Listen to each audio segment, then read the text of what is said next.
হইরা রে তোমার বন্ধু রে 1 মিনিটের লাগে আমার দ্বারো আইনে দেও না রে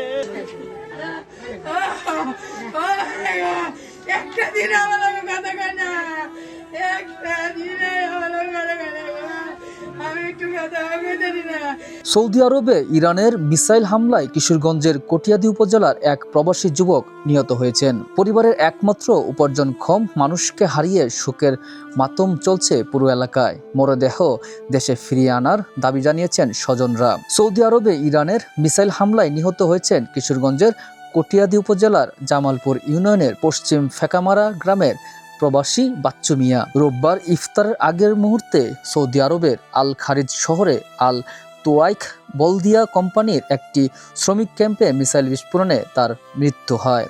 আমার লাগে 1 মিনিট কথা না কইলে 1 ঘন্টা কথা না কইলে আর ভালোই লাগছে না কি লাইতে তো 10 সেকেন্ড কোন জীবন 8 বছর হইছে বিদেশ গেছে কোন জীবনে কইছে না 10 সেকেন্ড কথা কইছে না পারিল বুককে 10 মিনিট হইলে 15 মিনিট হইলে কথা কইছে কি 10 সেকেন্ডের মধ্যে কথা রাখতে দিছে এলা কি মন তাড়াহুড়া আমিও গেছি তাড়াহুড়া হইরা নামাজ আজান দেখছি দেখে আমি আয়া জিগায়া এলা যত কি তাড়াহুড়ার মাঝে আয়া দিয়ে কেমন হয়ে গেছে আমার লাগিয়া আমার তো আর আমার মেয়ের লই আমি কি করে চলবাম রে ভাই আমার তো হাল ধরার কোনো মানুষ নাই।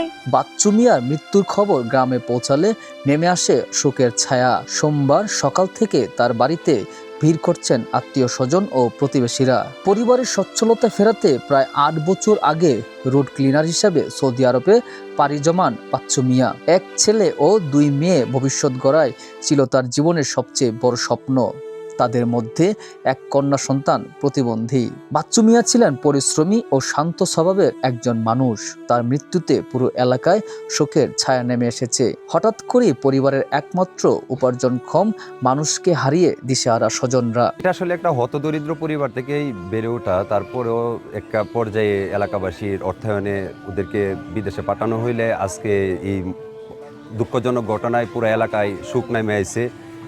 অত্যন্ত দরিদ্র পরিবার এই রমজান মাসে এমন ধরনের একটা ঘটনার জন্য আসলে আমরা প্রস্তুত ছিলাম না। তারপরেও এই ঘটনার জন্য আমরা সরকারের কাছে আবেদন করব যাতে আমরা আমাদের ভাইয়ের এই লাশটা ফেরত পাই এবং এই পরিবারের প্রতি যেন সরকার অর্থনৈতিকভাবে খেয়াল রাখে। তার 3টা বাচ্চা, এই 3 বাচ্চা আজকে অবশ্যই আমরা দেখশন করব, তারপরেও জন্য সরকার তাদের দায়বদ্ধতা থেকে সরকার যেন দায়িত্ব নেই। আমরা বর্তমান সরকারের কাছে আবেদন জানাই ওনার লাশে দ্রুত বাংলাদেশে এনে ওনার পরিবারের কাছে হস্তান্তর করা হয়। ওনার 3 ছেলে মেয়ে আছে, সরকার যাতে ওনার পরিবারের প্রতি সুদৃষ্টি দেয় এবং ওনার যেই পরিবার আছে সেই পরিবারের প্রতি যাতে সুদৃষ্টি দেয়, আর্থিকভাবে তাদেরকে সহযোগিতা করে। বাচ্চু মিয়া আমাদের বাইস্তা হয়, তাইলে এই বাচ্চু মিয়া আসলে বিদেশ গেছে সংসারের উন্নয়নের জন্য। নিরহ মানুষ, 1 ছেলে 2 মেয়ে, তারা আসলে অসহায়। চাচাতো ভাই, আমার ছোটো ভাই, অনেকদিন থেকে বুঝতে পর থেকে তাদের সাথে আমার অন্তরঙ্গ চলাফেরা নিজের ভাইয়ের মতন ওই দেখে আসি এবং চলাফেরা করতেছি।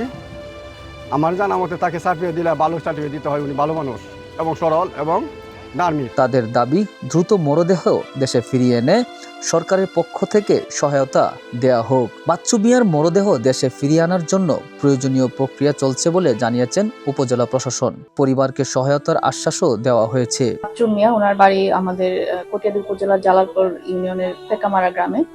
আমরা আজকে তার নিউজটি আমরা জানতে পেরেছি উপজেলা প্রশাসন, এবং আমরা সকালবেলাতেই উপজেলা প্রশাসনের পক্ষ থেকে তার পরিবারের সাথে দেখা করতে গিয়েছি এবং তার শোক সন্তপ্ত পরিবারের পাশে দাঁড়ানোর আমরা প্রতিশ্রুতি দিয়েছি। একই সাথে আমরা আমাদের নগদ 15,000 টাকা ক্যাশ আমরা তার পরিবারের হাতে তুলে দিয়েছি এবং পাশাপাশি তার পরিবারের সাহায্যার্থে আমরা 2 বান্ডিল টিন এবং 6,000 টাকা দিব মর্মে আমরা কথা দিয়ে এসেছি। তারা আবেদনটা করলে আমরা এটা দিয়ে দিব এবং আমরা মোটামুটি এটা প্রসেসিং চলছে। আর একই সাথে তার যে নিহতের যে লাশ সেটি দেশে আনার জন্য আমরা আমার যথাযথ কর্তৃপক্ষের দৃষ্টি আকর্ষণ করেছি। আমরা সেখানে আমাদের প্রসেসিং চলছে যে আমরা দ্রুতই যেন তার লাশটা নির্বিঘ্নে দেশে আসতে পারে, আমরা সেটি ব্যবস্থা নিচ্ছি এবং সার্বিকভাবে উপজেলা প্রশাসন নিহতের পরিবারের পাশে আছে। প্রবাসে পরিবারের স্বপ্ন পূরণ করতে গিয়ে প্রাণ হারালেন বাচ্চু মিয়া। এখন পরিবারের একটাই অপেক্ষা, প্রিয় মানুষটির মরদেহ যেন শেষবারের মতো ফিরে আসে আপন ঠিকানায়।